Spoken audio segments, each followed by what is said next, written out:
যেমন একটা তমলুকে একটা দিদি আসছিল, তার বাবা চাকরি করতো, মারা গেছে ভদ্রমহিলা, আর মেয়ে একটাই মেয়ে, তাকে নার্সিং করতে পাঠিয়েছিল কোথায় কি বেঙ্গালোর না কোথায় গেছিলো, সেখান থেকে এসে দুবাই চলে গেছিলো, দুবাই থেকে এসে আবার চেন্নাই এরকম ঘোরাঘুরি করে, শুধু কাজের বিষয়।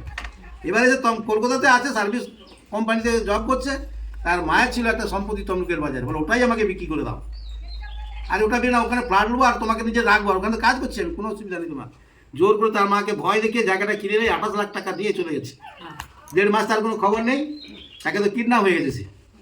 তার মা কাঁদতে কাঁদতে তার মাকে নিয়ে আসছে আবার, দুজনে বিধবা, এসে কান্নাকাটি করে কি হচ্ছে খুলে বলো, দেখলাম তাকে তো সব ধরে রেখে দিচ্ছে, আপনি শুধু বাঁধা হয়ে আছে, তুমি আর পাবে কি করে তাকে, আর ফোন করলেও পাবেন, তার কাছে ফোন টোন কিছু নেই।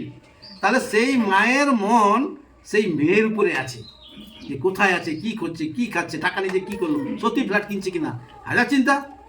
মেয়ে কিন্তু ফোন করছে না, আর ফোন তো নেই তার কাছে, সব পুরো পয়সা চিটিংয়ের পাল্লায় পড়ে গেছে, আর সব নষ্ট হয়ে গেছে, নিজের জীবনটাও থাকবে কিনা শেষ পর্যন্ত, এরকম ব্যাপার। সেই জন্য বলছে সর্বদা আমার সম্মুখে আছে, তোমার পুত্রেরা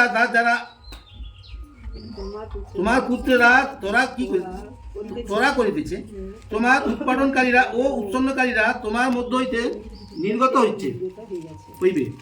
তাহলে কি তোমার পুত্রেরা তোরা করিতেছে, তোমার উৎপাদনকারীরা উৎসন্নকারীরা তোমার মধ্য হইতে কি নির্গত হবে।